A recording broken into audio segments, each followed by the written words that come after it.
Hello and welcome to the Aisle Collective. I'm Kenzie. And I'm Rachel. With over 350 weddings under our belts, we help you create a wedding filled with big moments, real connection, fabulous decor, and experience-focused celebration that will have guests reliving your event for months to come. Each episode, you'll hear us share our favorite and not so favorite wedding day experiences from real-life weddings. We chat about trends in the industry and interview experts so that you have the best tools as you plan your once-in-a-lifetime occasion.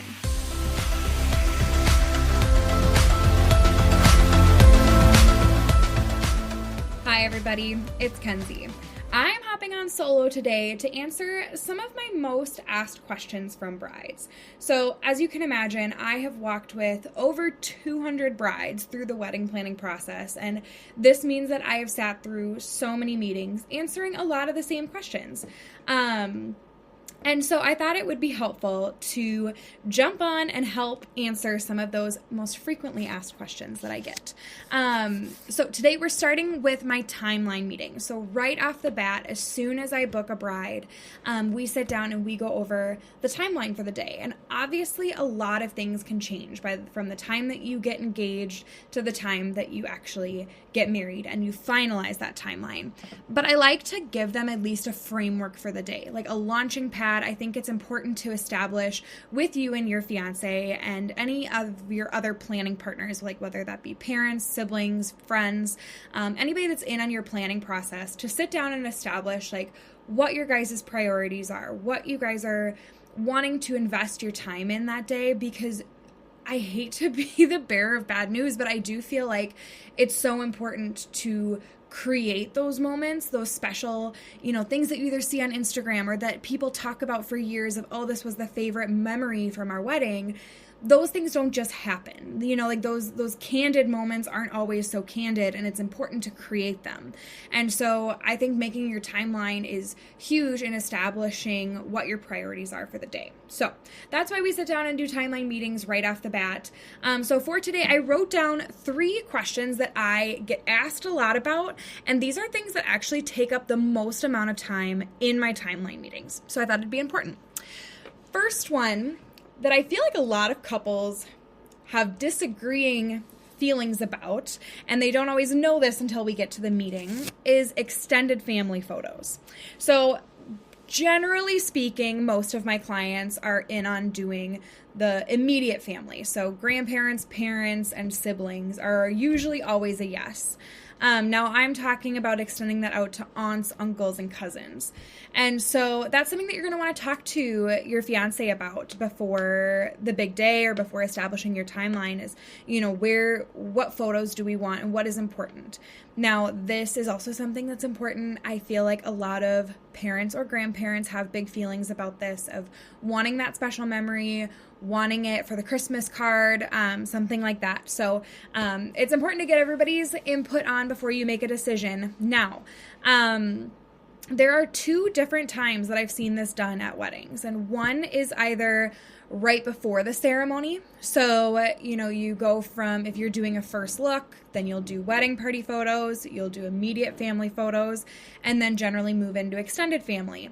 What's nice about that is you can just tell them, hey, show up, 45 minutes before the ceremony or whatever that looks like with your photographer. And that way everybody's gathered in one place. Now, the cons to that is that if people are running late, then that can bleed too close to the ceremony and can cause a little bit of stress there, because most of the time the bride does not want to be seen before the ceremony by other guests that are arriving. And so if you run too close to the ceremony, it can get a little bit chaotic. And the before your ceremony is always big feelings and big emotions, and it tends to be a high stress moment. If you do extended family photos too close to your ceremony and some people start running late, or, not everybody is gathered in the way that you want them to be, it can run really close to your ceremony. And a lot of my brides in the past have not wanted to be seen by all of their guests before the ceremony. They want that big special moment walking down the aisle. And so really just think through, if you think everybody's going to be on time, if you have family members that tend to run late, that can create a little bit of stress for sure. Now, Here is the second thing that I've seen people do with extended family photos is put them right after the ceremony. There is a pretty easy way for your officiant to make an announcement or to put it in the program or something to let your extended family know that, hey, we are all going to gather right after the ceremony in this specific spot. My tip here would be to make sure that you include location and that you give people a heads up ahead of time. You know, I oftentimes see this delegated to maybe one of the aunts and say, hey, the week before the wedding, please let everybody that's in these photos know that they need to wait after the ceremony, because if they're zoned out during that announcement or they don't read that on the program, the problem with extended family photos is that if you're missing one person, the whole photo gets thrown off. And so you really want to make sure it gets communicated well. I'm kind of speaking from experience at a venue where the ceremony location was quite a distance away from the main buildings. And so, you know, it happened all the time that someone would, you know, walk back to the main reception space or have to use the bathroom and have to run back to the main, like, parking area.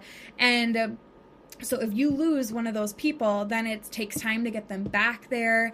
Extended family photos can just be a stressful time, let's be real. And so making sure that it's communicated well, I would recommend picking a place that's, you know, close to a restroom, close to where everybody is kind of congregating, perhaps for cocktail hour if you're going to do it after the ceremony, just to make sure it's easy to access and pull people out really quickly. And my final recommendation with it too is always to line everybody up first. Like when you're corralling a huge group of people, line everybody up and then pull the bride and groom. Don't make the bride and groom stand there for 15 minutes while you're gathering all of the family up. You know, like, let them be enjoying cocktail hour, grabbing a drink, socializing with guests, and then pull them when it's time for that photo. So that is my tips for extended family photos. Now, another thing that tends to take up a lot of time in my timeline meetings is shuttles. So shuttles are something you really want to think through. It is not the glamorous, fun, pretty part of wedding planning, but it is essential, and your guests will know if you didn't put any time into it. And here's why. It's your guests are coming for an experience. Like, as much as of course they are excited for you to be getting married, they want to celebrate that day with you. They're also coming to, like, have a fun time. If you're offering a shuttle, chances are, like, they're gonna plan ahead and maybe stay at the hotel, like, have a few drinks and not have to drive home. So shuttles are a really nice guest experience for sure.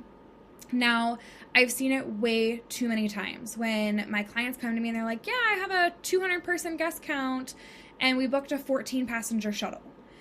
And so the wedding planner in me has to sit back and roll my eyes and say, okay, that was a great budget saver for sure, but at the end of the night, you know, your 7 bridesmaids and 7 groomsmen plus the 2 of you don't even fit on your shuttle, let alone all of their plus ones, all of the family that has still hung out. And no doubt your guest count by the end of the night will dwindle with, you know, some of the older folks going home, whatever. But if you have any out-of-town guests that are staying at the hotel, you know, they're going to need a ride back and things like that. So it's really important to think about a couple things there for sure. Now, let's start with the before the ceremony shuttle. So the one that comes before the ceremony, you don't want that shuttle to show up more than 45 minutes ahead of time. Like, that would be crazy early. And so if you do multiple trips with one bus, you tend to see that, like, by the time that they have to round trip back to the hotel, then they're going to be showing up more than an hour in advance. And so my solution to that is to book a second bus. So if you need more than one shuttle, you need to do 2 buses, not 2 trips with one bus. And hopefully that makes sense. Then from there, at the end of the night, I do think it's really nice. A lot of my clients wind up doing, you know, if your venue closes at, say, midnight, doing a 9:30, 10:30, 11:30 shuttle, or whatever that looks like timing wise, but offering 2 to 3 different options for, you know, some of the out of town guests that may not want to stay until the bitter end. And that's kind of nice to help with some of the capacity issues at the end as well. So I guess the last thing that you want to do is have a bunch of people stranded at the venue at the end of the night. It's super important to ask the venue what their policy is for overnight parking, what that looks like if you're downtown in a parking garage, just different things like that. It's just important to think through those things before the issue arises, because it is no fun at the end of the night when everybody is a little less sober and has no ride home. So last thing I want to touch on today is the receiving line. So I feel like receiving line is kind of a dirty word. At times with a lot of my couples, they're like, oh God, no, I'm not hugging 200 something people in a row. Totally get that. But I like to talk my clients through pros and cons. So, the worst is at the end of the night when you realize that somebody gave you a couple $100 gift and you neglected to say hi at your wedding. So I think as a host or hostess, you want to make sure that you are being hospitable and talking to all of your guests, and just at least making one touch point with them throughout the evening. Now,